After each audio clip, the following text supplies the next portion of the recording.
Olá, seja muito bem-vindo ao Programa em Foco, o meu, o seu, o nosso programa semanal de entrevistas, construção do conhecimento e, claro, busca do saber. Buscar o saber, talvez seja essa a grande vocação ontológica do ser humano.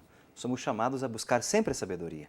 E hoje conversaremos com um professor da Unipar, que é alguém especialista em buscar o saber, em realizar pesquisas. Nós conversamos hoje com o professor Nelson Colauto, que é coordenador do programa de pós-graduação em Biotecnologia Aplicada à Agricultura da Universidade Paranense, a Unipar. Para você que não está um pouco lembrado dele, ele tirou a barba, mas é ele mesmo. O professor Nelson já esteve conosco aqui em alguns outros momentos, abrilhantando o programa. Professor Nelson, muito obrigado, seja bem-vindo a esse espaço que é seu e que é nosso. Obrigado, é um prazer estar aqui. O nosso bate-papo hoje, professor Nelson, é sobre a questão de pesquisa internacional. Antes de falarmos de uma pesquisa internacional, vamos falar um pouquinho sobre pesquisa. O que é pesquisa para alguém que se dedica à educação? Pesquisa é uma área que, primeiro, que a gente tem que gostar de fazer. Né? Tem que ter vocação para pesquisa. Tem que ter uma vocação, você tem que gostar de fazer. E é buscar aquilo que não se descobriu. Então, pesquisa e inovação estão muito associados. Começar a olhar de uma forma diferente, muitas vezes para assuntos que já estão descobertos, que já existem, ou tem uma nova visão. Então, geralmente o pesquisador é aquele que olha para o mundo e vê as coisas um pouco diferentes do que a maioria das pessoas. Então, ela tem uma visão diferenciada, ou com o intuito de melhorar, ou entender, ou modificar. Mas uma confusão na minha cabeça agora, professor. Você disse que a gente tem que buscar aquilo que não se tem, que não se sabe. Como é que eu busco alguma coisa que eu não sei? É possível? Olha... bom, esse é a função do pesquisador, né? Tem que se virar para isso, né? Exatamente. Então, o primeiro aspecto, ele pode olhar para uma determinada substância ou para uma determinada... E qual a função que ela é utilizada? Ela é utilizada para um determinado fim. Daí eu olho e falo, nossa, mas ela se aplicaria tão bem para resolver uma outra situação. E daí eu começo a fazer o que a gente chama de pesquisa, análise, para ver se ela tem essa utilidade, se ela pode resolver uma determinada situação, e daí, através disso, você sai com novas descobertas, que a gente chama de inovação. Hoje, a pesquisa, quando é de pós-graduação, que é de mestrado, doutorado, elas têm que ser inovação e têm que ser internacionais, senão você não tem capacidade de publicação. Então, as revistas internacionais hoje só aceitam se você descobrir uma coisa que é nova, que não tem ainda no mundo. Se for uma coisa, uma releitura ou uma revisão, ela tem já um acesso muito limitado. Que nem, por exemplo, quando você termina a graduação, você faz uma, entre aspas, pesquisa, uma monografia ou trabalho de conclusão do curso, que pode ser a repetição de uma pesquisa já existente. Isso não é um problema, porque é uma forma do aluno treinar aquela técnica, entender como isso é válido. Agora, já para o mestrado e doutorado, não. Você tem que ser inovador. Olhar e ver o que foi feito até agora sobre aquele assunto e fazer uma nova proposta de alguma coisa que ainda não foi feita. E tem, hein? É isso que eu ia te perguntar. E tem muita coisa, né? É incrível. A gente sempre fala, nossa, mas já inventaram tudo, né? O que mais eu vou inventar, né? Não, mas realmente ainda tem. Obviamente, quem vai fazer mestrado e doutorado, eu costumo falar que é conhecer muito sobre muito pouco. Então, de vez ele ter um conhecimento genérico sobre o mundo, ele vai pegar uma determinada situação, uma determinada área, às vezes um micro-organismo ou uma planta, uma situação, uma relação entre esse micro-organismo e planta, e aprofundar aquele conhecimento a ponto de saber, primeiro, tudo o que foi feito sobre esse assunto no mundo, e daí depois fazer a sua proposta do que falta entender ou do que pode ser feito para melhorar. E nesse quesito entra a necessidade da publicação. Sim, a publicação, porque a publicação é a forma de você expor o conhecimento e deixar ele público, né? De as pessoas saberem o que foi desenvolvido. Senão você acaba inventando a roda novamente.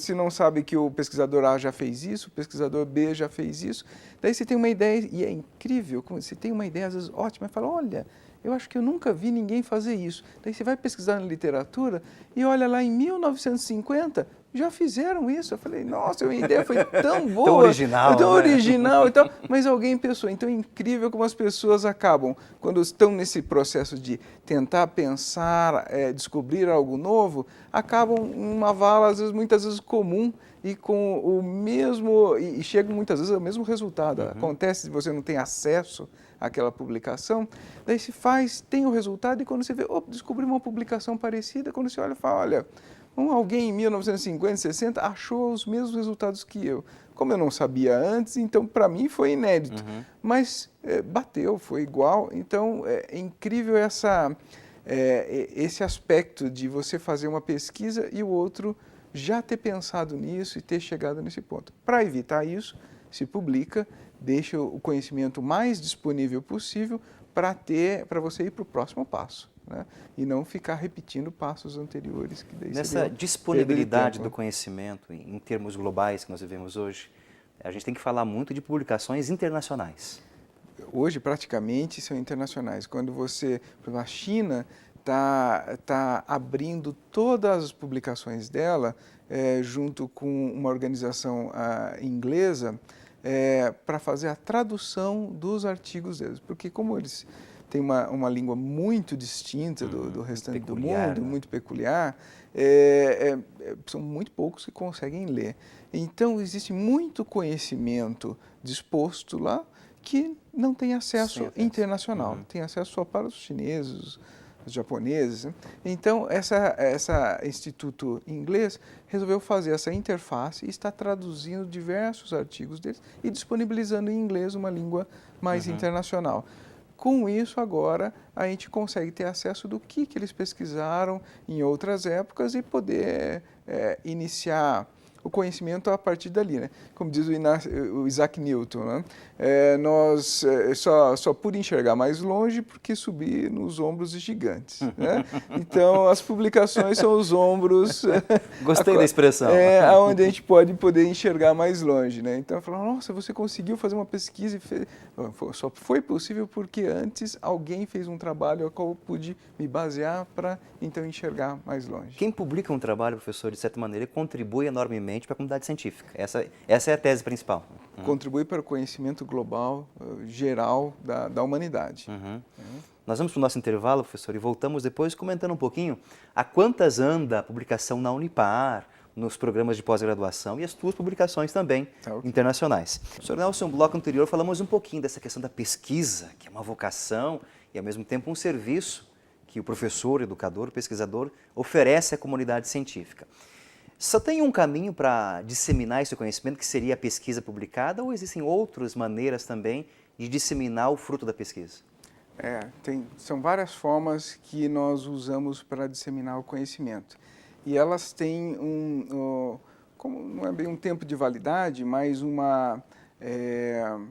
ela tem um momento de ser mais atual ou menos atual. Então, nós temos basicamente 3 momentos. Um é o livro.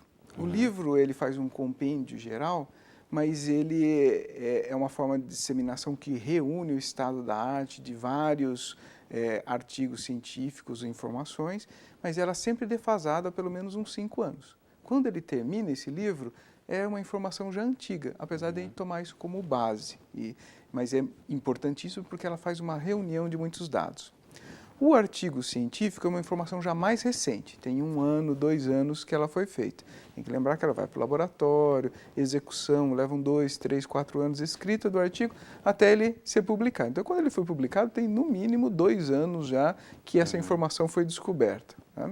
Mas ela é mais recente que o livro, tá?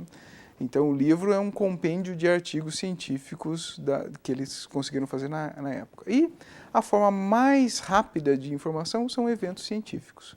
Então, são ali que a gente tem onde está o direcionamento da pesquisa no mundo, quais são as últimas informações, o que os grandes laboratórios ou grandes grupos estão pesquisando. Então, anualmente ou a cada 2 ou 3 anos, você precisa ir para um evento internacional e vai ter um palestrante ou alguém que vai estar fazendo um apanhado geral ou pessoas apresentando as suas pesquisas atuais que ainda não foram publicadas, então saem como resumos ou resultados parciais. E isso que direciona. Se você basear sua pesquisa num livro, você já está defasado mais de 10 anos. Está dizendo o mesmo do mesmo, né? Exatamente. Se você basear em artigo científico, você tem aí 3 a 5 anos de defasagem. Se você for num evento científico, então você consegue publicar os seus artigos sem estar defasado, já no mesmo passo que o mundo. Talvez alguns anos de diferença, mas você tem a informação última que aquele grupo de pesquisa está fazendo. E isso é muito importante. Se você não vai num evento internacional, as suas publicações ficam completamente defasadas e a chance de ser aceito o teu artigo internacionalmente é muito menor. Então, o tempo de novidade, quanto mais quente está essa informação, né, mais recente está essa informação.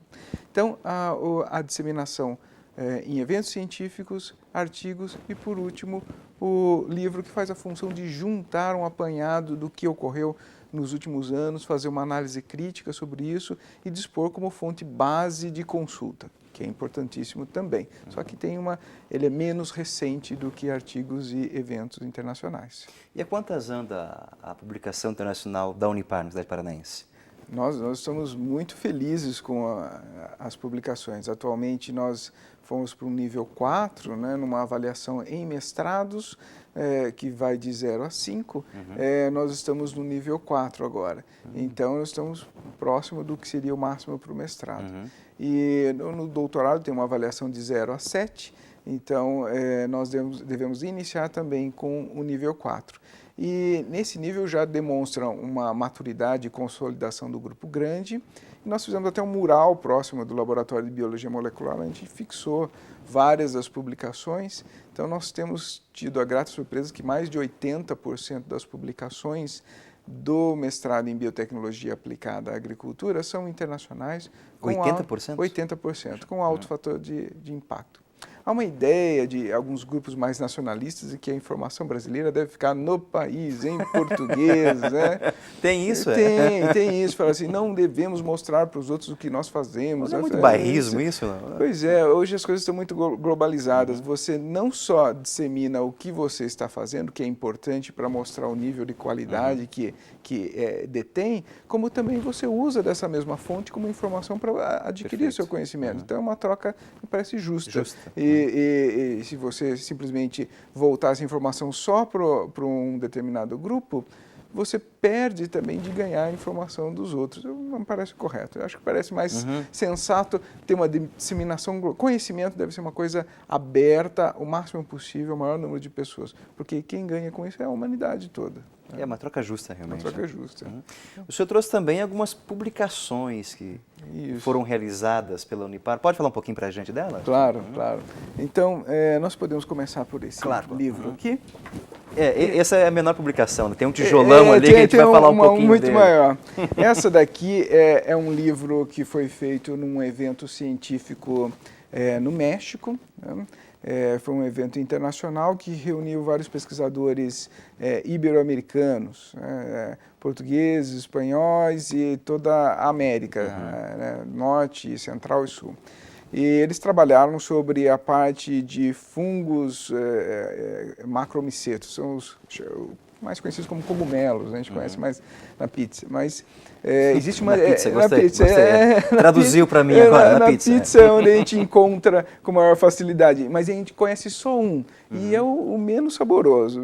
É o menos saboroso da pizza? É o da pizza.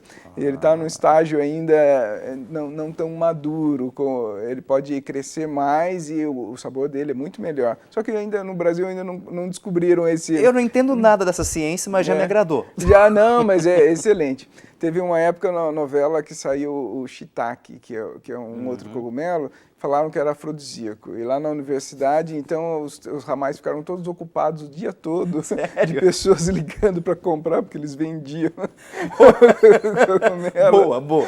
Mas são afrodisíacos mesmo?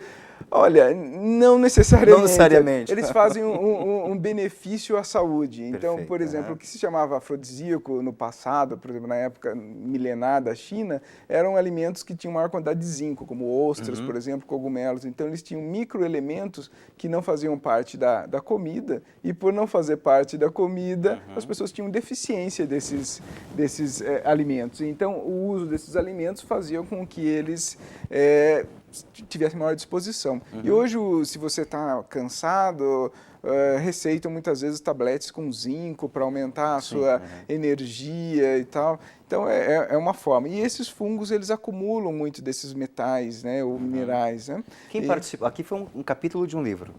Isso, aqui são dois capítulos.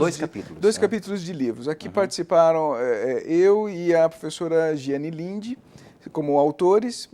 São sobre os avanços da produção de Agaricus blazei, que é um cogumelo que foi encontrado no Brasil, originário do Brasil, e ganhou o mundo, né? É um dos pontos de pesquisa nosso aqui. Brazuca, né? Brazuca, exatamente. E o outro seria formas de preservação de fungos e micro-organismos no Brasil. Então foi fazer uma exposição de como que anda a pesquisa no Brasil nesses dois assuntos. Né? A preservação deles se tornou extremamente importante, porque como esse fungo ele tem propriedades medicinais, biotecnológicas, enzimáticas, que nós estudamos aqui, nós temos que ver uma forma de manter ele dessa forma, preservado sem mudar, porque ao longo do tempo ele pode mudar as características deles e produzir menos enzimas ou outras características de interesse. Então nós congelamos ele, fazemos o que chamam de criopreservação e colocamos num freezer a menos 80, que é abaixo da Antártica lá, né? E mantemos ele por vários anos. Então tem algumas pesquisas que nós já publicamos que ele consegue sobreviver por 5 anos dentro dessas condições. Puxa. E daí a gente consegue manter as características importantes. Imagine, se coleta na natureza o fungo, ele tem uma propriedade medicinal muito importante, daí se preservar. Se continua cultivando no laboratório e perde essa capacidade, ele para de produzir aquela substância. Seria um desastre, né? Uma vez que se encontrou, investiu tanto tempo. Então, ganhou um destaque muito grande essa pesquisa e foi alvo de convite para uma palestra também nesse evento. No evento também vocês estiveram presentes? Isso, no evento, para estar apresentando essas pesquisas sobre criopreservação e sobre esse fungo. Professor Nelson, no bloco anterior falamos um pouquinho dessa publicação que rendeu uma conferência, uma palestra no evento, né? Mas nós temos aqui um pequeno livrinho, modo de se dizer, né? Substancioso, que vocês participaram também. Fala um pouquinho dele para a gente, professor. Isso. Esse livro, ele foi um capítulo que nós escrevemos, mas ele tem 8 volumes. 8 volumes? 8 volumes desse. Esse é um dos volumes. Um dos volumes. Um dos volumes. Esse livro é de uma editora internacionalmente muito famosa, que é a Springer, né, bastante reconhecida pela qualidade acadêmica, e é um grupo inglês que resolveu falar sobre o comportamento de alimentos e os aspectos nutricionais e os aspectos que influenciam né, no alimento no mundo. Fizeram um estado da arte de como que isso está. E daí eles abordam diversos aspectos, desde aspectos psicológicos, de como que as pessoas se comportam em relação aos alimentos, aspectos industriais de como esse alimento é preparado, aspectos de como a televisão influencia na nossa alimentação, qual o estado da arte do alimento que é industrializado, que nós consumimos, uma vez que estamos no momento atual da nossa sociedade que nós consumimos tudo industrializado. Isso exige padronizações. E esses aspectos fazem com que muitas das qualidades dos alimentos se percam. Então, um dos capítulos que foi o capítulo que foi escrito pela professora Giane Linde, pelo professor Antônio Lavede, que também ambos do mestrado em biotecnologia, e por mim, aborda uma determinada molécula chamada ciclodextrina. Eu não vou nem tentar repetir, tá? Pode falar de novo, professor? Ciclodextrina. Né? E essa é uma molécula capaz de encapsular outras moléculas, tudo como tudo é molécula, então pode encapsular óleos essenciais ou outros produtos químicos que vão auxiliar na preservação dos alimentos ou dar determinadas características de odores. Por exemplo, um alimento que tem um forte odor de café, você quer enaltecer ainda mais algumas moléculas químicas que dão esse aroma tão agradável. Você pode usar essa ciclodextrina, essa molécula química. Você quer que um determinado alimento não produza um determinado odor que é desagradável. Então, ele é um alimento interessante, mas ele tem uma molécula química que produz um odor que não é muito bem aceito pelo público em geral. Então, você pode colocar essa ciclodextrina para mascarar esse alimento. Ou então, ele tem um sabor. Sei, quando vocês beberam, quando se bebe alguma coisa e no final, senti um gosto amargo no final, alguma cerveja, quem gosta de degustar cerveja, fala assim, no final ela fica com um gosto amargo e esse gosto amargo é horrível. Esse é o bom entendedor de cerveja. Isso, é que ele consegue em vários locais da língua perceber vários, né, a capacidade sensorial altíssima, né? Então, essa molécula, ela é capaz de encapsular e esconder esse gosto amargo. Então, você bebe e sumiu. É aquele gosto desagradável, muitas vezes, que é produzido num processo de fermentação que nem sempre você tem controle total do processo. Então, ele pode permitir, por exemplo, aqueles sucos que você compra em caixinha que vem com soja. Né? Tem uma quantidade de soja que você consegue colocar, que é alguma coisa entre 1% e 2%. Mais que isso é muito difícil porque ele precipita e vira uma maçaroca, daí não fica mais naquele estado líquido. Então, se você adicionar ciclodextrina, você tem a condição de colocar mais soja. Como a soja é mais barato, você aumenta o ganho industrial. Então, é o interesse de colocar. E daí eles vão divulgar que faz mais bem à saúde. Claro. Melhor, né? Então, daí vão colocar 4% a 5%. Isso é um ganho muito grande do ponto de vista industrial e econômico. E esse aspecto da encapsulação foi a tese de doutorado da professora Gianni. Né? Então, ela trabalhou na área de engenharia química exatamente como encapsular e fazer que essas moléculas se permaneçam estáveis. E nesse livro foram abordados a utilização geral para isso na indústria. É claro que para chegar a esse livro, né, ser publicado, foi aceito por uma comunidade científica. Né? Mas além da comunidade científica, digamos, a comunidade industrial, o mercado, também tem interesse nessas pesquisas, com certeza. Sim, eles ficam extremamente de olho nisso, porque é a base, né, para eles resolverem os problemas que eles têm. Então, esse que eu falei sobre a quantidade de soja que você consegue, o limite máximo que você consegue colocar de soja numa bebida, né, de partículas de soja numa bebida, é um problema industrial. E que isso apresentou uma solução para conseguir aumentar ou incrementar o uso da soja nesse. Então, se você tem uma outra substância industrial que você gostaria que fosse incrementado, que pode trazer um benefício também à população, mas tem uma dificuldade de estabilidade, ele precipita, então você pode trabalhar esses aspectos da engenharia química para poder manter aquela bebida consistente e agradável para o público. Porque se não for agradável, você não consegue vender. Se não consegue vender, então não tem prejuízo. Não tem prejuízo. Então, eles têm grande interesse e a montagem de livros como esse fazem com que o conhecimento fique todo reunido num só local. E isso é ajuda muito, porque quando você busca artigos científicos, que são aqueles artigos mais recentes, eles estão distribuídos em várias revistas ao longo do mundo. Bom, eu vou ter que fazer uma pesquisa enorme, hercúlea, para conseguir reunir são duas pesquisas, né? Para encontrar o artigo e depois do artigo também. Exatamente. Então, o livro cumpre essa função. A cada tempo, reunir assuntos diversos ou de interesse num pacote só e falar, esse é o que se produziu até agora, o que se sabe, é o nível de conhecimento que nós estamos. Obviamente, apesar dele já estar defasado, ele tem a função importantíssima de reunir tudo num só local. E daí você tem fácil acesso, consulta. Após essa publicação de condensamento das pesquisas, existem entre os pesquisadores e cientistas algumas correspondências, trocas de opiniões, de informações pós-publicação, não? Tem. Muitas vezes críticas também, né? Acho que mais isso, né? Depende, né? Às vezes alguns se ficam ofendidos, né? Não, olha, você publicou isso é um absurdo e tal. Outras vezes é de parabenização, né? De falar, olha, gostei muito da sua pesquisa, você poderia mandar o teu artigo porque eu não estou tendo facilidade de acesso, mas eu gostaria de entender melhor. Mas esse feedback é importante também dentro do campo da pesquisa, né? É importante e mostra o quanto que você está atual na tua pesquisa, né?